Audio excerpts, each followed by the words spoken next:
రిషికొండలో నువ్వు చెప్పే hotel resort కార్యక్రమం ఏదైతే ఉందో 230 కోట్లు 240 కోట్లు అది ఈ పొద్దు విశాఖపట్నానికి నిజంగా ఆనిముత్యంగా ఉంది. అదే చంద్రబాబు నాయుడు యోగా కోసం యోగా గుర్తుందా? యోగా అనేది గుర్తుందా? ఒక్కరోజు ప్రోగ్రాం యోగాకు ఖర్చు పెట్టింది 330 కోట్లు. 330 కోట్లు కనీసం నేనన్నా 240 కోట్లు పెట్టి బ్రహ్మాండమైన బిల్డింగ్ కట్టి విశాఖపట్నానికి తలమానికంగా ఉంది ఆ బిల్డింగ్. ఈ పొద్దు కూడా పోయినాను అనుకో, ఆ బిల్డింగ్లోకి ఎవరైనా పోయి చూస్తే విశాఖపట్నం అంతా పోయిన టూరిస్ట్ ప్లేస్ కింద కనపడుతుంది.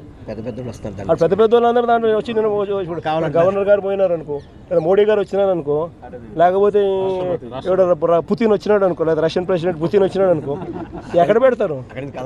బ్రహ్మాండమైన రాజభవనం లాంటి బిల్డింగ్ అది 230 కోట్లతో మేము కట్టినందుకు మాన్యుమెంట్ అక్కడ తయారైంది. వేరే ఇక్కడ ఒకరోజు యోగా, ఒకరోజు 330 కోట్లు, 330 కోట్లు ఆవిరి. దాన్ని ఏమంటారు? స్కామ్ కాకపోతే అది నా మాటలకే ఖర్చు. పోయి ఆ మాటలకి ఎంత ఖర్చు పెట్టాను ఒకసారి మీకు అందరు కూడా ఏఐ ఉంది కదా, ఒకసారి అమెజాన్లో పోయి కొట్టండి ఒకసారి మ్యాట్ ఖర్చు ఎంత అవుతుంది, వీళ్ళు ఎంత ప్రొక్యూర్ చేసినారని చెప్పి చూస్తే 50% తక్కువ ఉంటే నన్ను అడగండి.